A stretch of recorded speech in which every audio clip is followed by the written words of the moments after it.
কিছু মানুষকে বোঝানোর ক্ষমতা আমাদের নেই, তাই নিজে থেকেই দূরে সরে যাওয়াটাই বুদ্ধিমানের কাজ।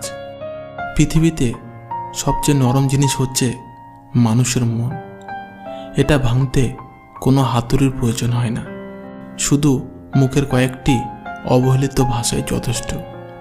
পৃথিবীতে সবচেয়ে আপন হলো মা। কেউ যদি অবহেলা করে, দোষ তার নয়, দোষ নিজের।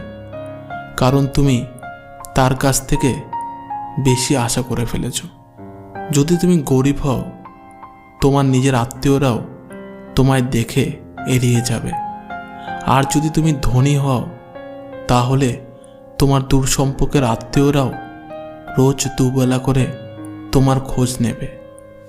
সময় থাকতে প্রিয় মানুষটিকে মূল্য দিও, হারিয়ে গেলে কেঁদে কি